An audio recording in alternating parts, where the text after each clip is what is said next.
I'm very inspired by many, many people in Seattle. Seattle has so many wonderful people who are doing great work. However, I think I'm inspired daily by the volunteers, by the students, by the interns, the young people who come in every single day, who are, they're not being paid, they don't have to be here, but they're absolutely excited about being part of the process. At Village Volunteers, we're in the profession of saving lives and saving families. We provide essential services to people across the globe who would normally go without on a daily basis. We connect with organizations that are locally based, and we provide them with resources from Village Volunteers in the form of volunteer people as well as volunteer resources. At the end of the day, without Village Volunteers, there are many lives that would go wasted, potentially end, and there are a lot of people and communities that would do without. I had already had a background in nonprofit management, and I took my children to Africa to study music and dance. And when I came back, I met a woman who asked me if I would help her with a nonprofit organization to provide education for girls. And while I worked for 6 years as an executive director of that nonprofit, I was often feeling that it was this bottomless pit of need, that there was really no way that we were having that much of an impact, that it had to be more of a whole systems approach to helping or assisting in these communities. I went to the board and asked them if they would switch, and their mission, they didn't want to, and that's when I started Village Volunteers. We started out with working as a consortium with 5 NGOs or community-based organizations in Kenya, and we've grown to 24 in Asia and Central America and in Africa. So often we see leaders lead a group of people to their singular vision.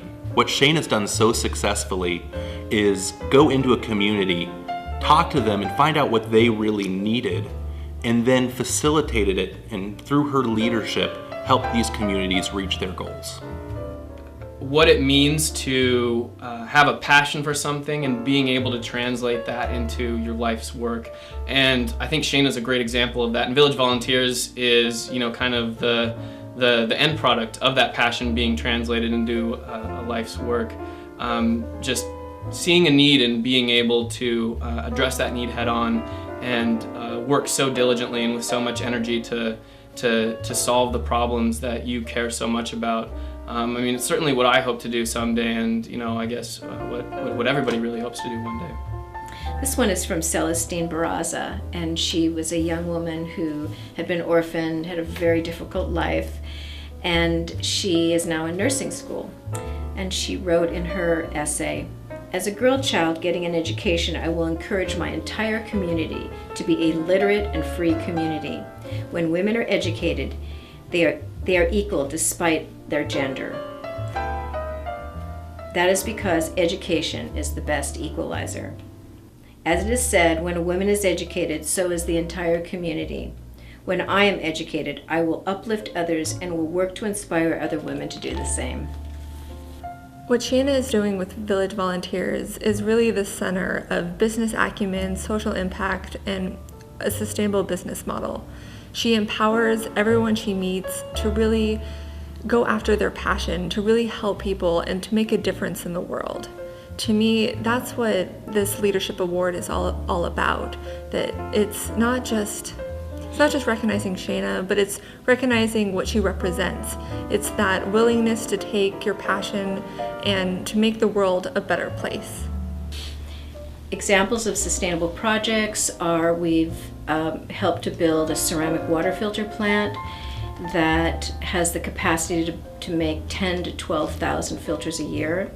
This is in an area where 60% of the deaths are because of water, and most of those are children. So we're very excited about this project.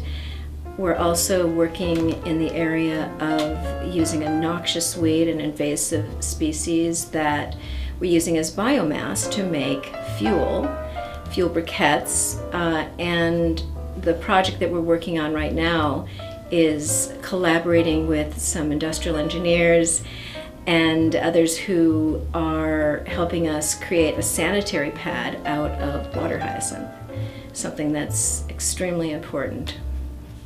When I went to Shana, I told Shana, hey Shana, I want to have health clinics. That's what I want to do. When I met her 9 years ago, that was my dream. I want to have medical clinics. And so she worked with me around that.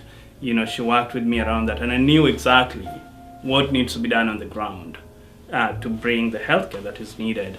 And so that makes the impact really powerful. It's not like something that is foreign, that is brought there, and then you are left with it and you can't figure it out. The locals themselves create these programs and run them. People are often asking me that I must travel a lot, and I don't. One of the reasons why I don't is that when I do go, I get a lot of credit for the work that we do. And what's most important is that people realize that they're the ones that are doing the work.